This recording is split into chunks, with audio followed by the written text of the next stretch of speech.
It's time for our nursing tip of the week, and in this week's tip, we are talking about how to auscultate for breath sounds to confirm ET tube placement after a patient is intubated. I also want to quickly mention it's Nurses Week, so happy Nurses Week. All of my crash courses are on sale for 30% off if you use the coupon code Nurses Week 2024. So go check that out. The deal ends when Nurses Week is over, so save yourself a little money. There's a very specific order to auscultate for lung sounds after an ET tube is placed to try and confirm that it is in the right spot. Now, there are other ways to check like chest x-ray and end-tidal CO2. However, we also should be auscultating to confirm that we are hearing bilateral breath sounds. But do you know where we auscultate first? In order to make this information stick in your head, I'm going to actually explain why we auscultate in this order. And so the first place we auscultate is actually the stomach. You think, why the stomach, not the lungs? Aren't we trying to intubate the lungs? And the answer is yes, we are trying to intubate the lungs, but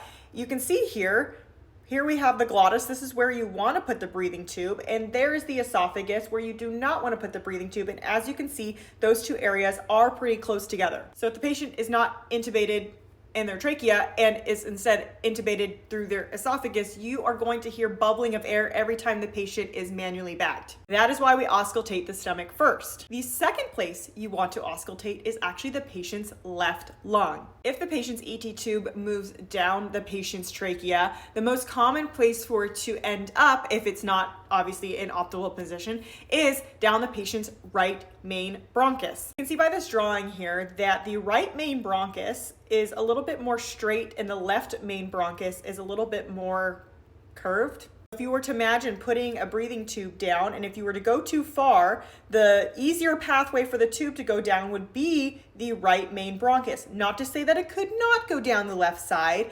However, more commonly, it goes down the right side if it goes too far, which is why we want to auscultate lung sounds on the left side first, so that way you can confirm that you are hearing breath sounds on the left. If you do not hear breath sounds on the left, the breathing tube may need to be retracted a couple of centimeters so that it sits above the carina, which is this little connecting point right here between the bronchus, or bronchi, sorry. The last place you auscultate is the right side, and this is a good x-ray of the patient having a right main stem bronchus intubation. You can see the ET tube is coming down the right main bronchus. This lung is nice and inflated, and this lung is not. So first, auscultate the stomach. If you don't hear any bubbling, go to the patient's left side.